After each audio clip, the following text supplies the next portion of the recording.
Hello my dear student, welcome to my channel MHA ডুহাব। আশা করি তোমরা সকলেই ভালো আছো এবং সুস্থ আছো। আজকে এই ভিডিওতে তোমরা যারা বর্তমানে ক্লাস সিক্সে পাঠরত, তোমাদের আসন্ন দ্বিতীয় পর্যায়ক্রমিক মূল্যায়ন 2026-এর দিকে লক্ষ্য রেখে পরিবেশ বিষয় থেকে সম্পূর্ণ 50 মার্কসের মডেল প্রশ্নপত্র আলোচনা করব।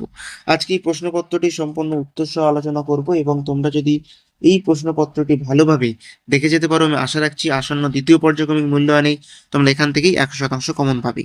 আর যদি এই সমস্ত প্রশ্ন উত্তর সহ প্রশ্নটির পিডিএফ তোমাদের প্রয়োজন হয়, তাহলে ভিডিওটা প্রথম থেকে শুরু করে শেষ পর্যন্ত অবশ্যই দেখো। এর মধ্যে আমি বলে দেবো কিভাবে এটা সম্পূর্ণ পিডিএফ তোমরা বিনামূল্যে পাবে।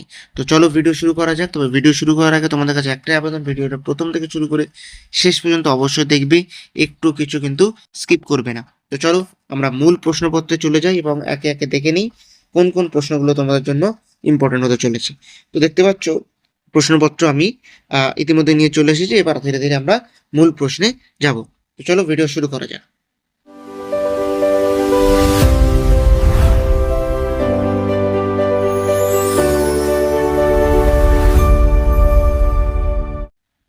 দেখতে পাচ্ছ দ্বিতীয় পর্যায়ক্রমিক মূল্যায়ন 2026, শ্রেণী ষষ্ঠ, বিষয় পরিবেশ, পূর্ণমান 50। অর্থাৎ তোমাদের মোট 50 নম্বরের পরীক্ষা হবে। সময় দেওয়া থাকবে 1 ঘন্টা 40 মিনিট অথবা 1 ঘন্টা 30 মিনিট। চলো এরপরে প্রথম দাগের প্রশ্নটা কি আছে সেটা আমরা দেখে নিই। প্রথম দাগের প্রশ্ন যেটা আছে সেটা হবে সঠিক উত্তরটি নির্বাচন করো, অর্থাৎ এমসিকিউ। এমসিকিউ গুলো আমরা দেখে নিই। প্রথম প্রশ্নটি কি আছে, প্রদত্ত কোনটি ব্যাঙা পাথর? উত্তর হবে কি পিউমিস। এবার চলে যাচ্ছি দুইয়ের দাগে, শেল হলো? উত্তর হবে বি পাললিক শিলা। যেহেতু ভিডিওটা লম্বা বা দীর্ঘ না হয় সেহেতু আমি শুধুমাত্র উত্তরগুলো বলছি, তোমরা সঙ্গে সঙ্গে অপশনগুলো দেখে নেবে। চলে যাচ্ছি তিনের দাগে, হেমাটাইট আগরিকের প্রধান কি কি মৌল থাকে?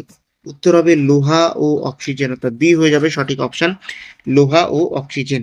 চলে যাচ্ছি চারের দাগে, প্রদত্ত কোনটি লব্ধ রাশি? উত্তর হবে ডি এর দাগে, বেগ হলো লব্ধ রাশি। চলে যাচ্ছি পাঁচের দাগে, এসআই পদ্ধতিতে কত সালে আবিষ্কৃত হয়? উত্তর হবে সি 1960 সালে। চলে যাচ্ছি ছয়ের দাগে, কেলভিন কোন রাশির একক? কেলভিন কোন রাশির একক? উত্তর হয়ে যাবে বি তাপমাত্রার একক। চলে যাচ্ছি সাতের দাগে, উচ্চতা সাধারণত কোন স্কেলে মাপা হয়? উত্তর হবে সি মিটার। চলে যাচ্ছি আটের দাগে, মানুষের ডান ফুসফুসে মোট কয়টি খণ্ড থাকে? উত্তর হবে বি 3টি খণ্ড থাকে। চলে যাচ্ছি নয়ের দাগে, কোনটি প্রাথমিক খাদ্য অর্থাৎ কোনটি প্রাথমিক খাদ্য? উত্তর হবে এ ঘাস ফড়িং। চলে যাচ্ছি নয়ের দাগের প্রশ্নে, দশের দাগের প্রশ্নে এবং বা শেষ প্রশ্নে, হাতের বুড়ো আঙুল কোন সন্ধি উপস্থিত? উত্তর হবে স্যাডল সন্ধি উপস্থিত। এই হয়ে গেল 10টি এমসিকিউ। চলে যাচ্ছি পরবর্তীতে 5টি, অর্থাৎ শূন্যস্থান পূরণ করা। শূন্যস্থান পূরণগুলো আমরা একে একে দেখে নিই। দুই দাগের একে কি আছে, তোমার বুকের মাঝখানে ড্যাশ অস্থি উপস্থিত? উত্তর হবে বক্ষাস্থি, অর্থাৎ বক্ষ অস্থিত উপস্থিত। চলে যাচ্ছি দুইয়ের দাগে, মানব হৃৎপিণ্ড মিনিটে ড্যাশ বার স্পন্দন করে? উত্তর হবে 72 বার কিন্তু স্পন্দন করে। চলে যাচ্ছি তিনের দাগে, ড্যাশ পেশির সঙ্গে হাড়ের সংযোগ রাখে? উত্তর হবে টেন্ডন পেশির সঙ্গে হাড়ের সংযোগ রাখে। চলে যাচ্ছি চারের দাগে, কোষযুক্ত তরলের আয়তন মাপার পাত্রটির নাম হলো? উত্তর হবে মাপনি চোং। চলে যাচ্ছি পাঁচের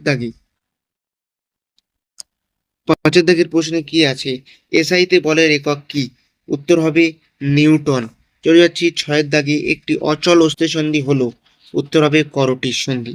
অর্থাৎ মোট 6টা দেওয়া থাকবে, এখান থেকে 5টা শূন্যস্থান কিন্তু তোমাদের অ্যাটেন্ড করতে হবে। এরপরে আমরা চলে যাচ্ছি পরবর্তী প্রশ্নে। পরবর্তী প্রশ্ন কি আছে, এখানে তোমাদের এসে কিউ আছে 10টি থাকবে, 10টি কিন্তু করতে হবে এবং থাকবে হয়তো 11 থেকে 12টি। চলো এইগুলো আমরা উত্তর সহ দেখে নিই। প্রথম প্রশ্ন কি আছে, ম্যাগমা লাভা ও আগ্নেয় শিলার মধ্যে সম্পর্ক কি? উত্তর হবে ভূগর্ভস্থ গলিত শিলাকে ম্যাগমা বলে, ম্যাগমা ভূপৃষ্ঠে বেরিয়ে এলে তাকে লাভা বলে, এবং লাভা ঠান্ডা ও জমাট বেঁধে আগ্নেয় শিলার সৃষ্টি করে। এরপর চলে যাচ্ছি দুয়ের দাগে, সংকর ধাতু কাকে বলে? একটি উদাহরণ দাও। উত্তর হবে দুই বা ততোধিক ধাতু অথবা ধাতু ও অধাতুর সমসত্ব মিশ্রণকে সংকর ধাতু বলে। উত্তর হবে পিতল। এবার চলে যাচ্ছি তিনের দাগে, স্টিল কি? স্টিলের তৈরি ব্রিজ সহজে ভাঙে না কেন? লোহা ও কার্বনের সংকর ধাতুকে স্টিল বলে। স্টিল অত্যন্ত শক্ত ও দৃঢ় হওয়ায় এর তৈরি ব্রিজ সহজে ভাঙে না। এবার চলে যাচ্ছি চারের দাগে, জীবাশ্ম জ্বালানির প্রয়োজনীয়তা কি? তবে জীবাশ্ম জ্বালানি থেকে প্রচুর শক্তি পাওয়া যায়, তাই রান্না, যানবাহন চালানো, বিদ্যুৎ উৎপাদন এবং শিল্পক্ষেত্রে এর ব্যবহার হয়। এবার চলে যাচ্ছি 5 দাগে, প্রাকৃতিক গ্যাসের প্রধান উপাদান কি? উত্তর হবে প্রাকৃতিক গ্যাসের প্রধান উপাদান হলো মিথেন, এবং সিএনজি এর সম্পূর্ণ নাম লেখো, উত্তর হবে কম্প্রেসড ন্যাচারাল গ্যাস। চলে যাচ্ছে 6 দাগে, দৈর্ঘ্য কি রাশি এবং কেন? তবে দৈর্ঘ্য একটি মৌলিক রাশি, কারণ দৈর্ঘ্য অন্য কোনো রাশির উপর নির্ভর করে প্রকাশ করা হয় না। এরপরে চলে যাচ্ছি 7 দাগে, শক্তি কি? এর দুটি প্রকার লেখো। কাজ করার সামর্থ্যকে শক্তি বলে। শক্তির দুটি প্রকার হলো গতিশক্তি এবং বিভব শক্তি। এবার চলে যাচ্ছে 8 দাগে, সকল শক্তির উৎস সূর্য, সংক্ষেপে সত্যতা ব্যাখ্যা করো। উত্তর কি হবে? পৃথিবীর অধিকাংশ শক্তির মূল উৎস সূর্য। উদ্ভিদ সূর্যের আলো ব্যবহার করে খাদ্য তৈরি করে, সেই খাদ্য থেকেই প্রাণীরা শক্তি পায়। আবার জীবাশ্ম জ্বালানির মধ্যেও সূর্য শক্তি সঞ্চিত থাকে। এরপরে আমরা চলে যাচ্ছি 9 দাগে, লিন্ডেম্যানের হবে, এটা লিভারের হয়ে গেছে। লিন্ডেম্যানের 10% সূত্রটি লেখো। উত্তর হবে খাদ্য শৃঙ্খলের এক পুষ্টিস্তর থেকে পরবর্তী পুষ্টিস্তরে মাত্র 10% শক্তি স্থানান্তরিত হয়। এটাই লিন্ডেম্যানের 10% সূত্র। 10 দাগে, অনবীকরণযোগ্য শক্তি কাকে বলে? উদাহরণ দাও। যে শক্তির উৎস প্রকৃতিতে সীমিত এবং একেবারে ব্যবহারের পর অল্প সময় পুনরায় সৃষ্টি হয় না, তাকে অনবীকরণযোগ্য শক্তি বলে, যেমন কয়লা। 11 দাগে, চাপ কি? এসআইতে একক কি? উত্তর হবে একক ক্ষেত্রফলের উপর লম্বভাবে প্রযুক্ত বলকে চাপ বলে। এসআই পদ্ধতিতে একক হলো পাস্কাল। 12, লোহিত রক্তকণিকার কাজ কি? রক্তের রং লাল হয় কেন? লোহিত রক্তকণিকা দেহের বিভিন্ন অংশে অক্সিজেন পরিবহন করে। হিমোগ্লোবিন নামক লাল রঞ্জক থাকার কারণে রক্তের রং লাল হয়। চলে যাচ্ছি এরপরে 4 দাগে, অর্থাৎ 3 মার্কসের প্রশ্ন লিখতে হবে তোমাদের 5টি, দেওয়া থাকবে 6 থেকে 7টি। প্রথম প্রশ্ন, স্পর্শহীন বল কি? উদাহরণ সহ ব্যাখ্যা করো। উত্তর কি? যে বল প্রয়োগের জন্য দুটি বস্তুর মধ্যে সরাসরি স্পর্শের প্রয়োজন হয় না, তাকে স্পর্শহীন বল বলে। পৃথিবীর মহাকর্ষীয় বল পৃথিবীর কোনো বস্তুকে স্পর্শ না করেও নিজের দিকে আকর্ষণ করে। এগুলো হচ্ছে 2 দাগে, খাদ্য শৃঙ্খল কি? একটি বনের খাদ্য শৃঙ্খল ছকের সাহায্যে দেখা। উত্তর হবে খাদ্য ও খাদকের মধ্যে এক জীব থেকে অন্য জীবের শক্তি প্রবাহের ধারাকে খাদ্য শৃঙ্খল বলে, যেমন ঘাস, ঘাসফড়িং, ব্যাঙ, সাপ, বাজ পাখি। চলে যাচ্ছি 3 দাগে, দ্বিপদক কপাটিকা হৃৎপিণ্ডের কোথায় উপস্থিত? এর কাজ কি? এটি একমুখী কেন? উত্তর হবে দ্বিপদক কপাটিকায় হৃৎপিণ্ডের বাম অলিন্দ ও বাম নিলয়ের মাঝে উপস্থিত। এর কাজ হলো রক্তকে অলিন্দ থেকে নিলয়ে যেতে সাহায্য করা এবং নিলয় থেকে অলিন্দ রক্তে ফিরে আসা রোধ করা। এটি একমুখী কারণ এটি রক্তকে কেবল একদিকে প্রবাহিত হতে দেয়। এবার হচ্ছে 4 দাগে, অতি কার্যযুক্ত ও বামনত্ব রোগের কারণ লেখো। দাঁতে সাদা শোক সৃষ্টির কারণ কি? তোমরা উত্তরগুলো দেখে নাও। ভিডিওটা অনেক দীর্ঘ হয়ে যাচ্ছে, সেহেতু আমি উত্তরগুলো প্রত্যেকটা পড়ছি না, তোমরা একটু উত্তরগুলো ভালোভাবে দেখে নাও। আমি শুধু প্রশ্নগুলো পাঠ করছি।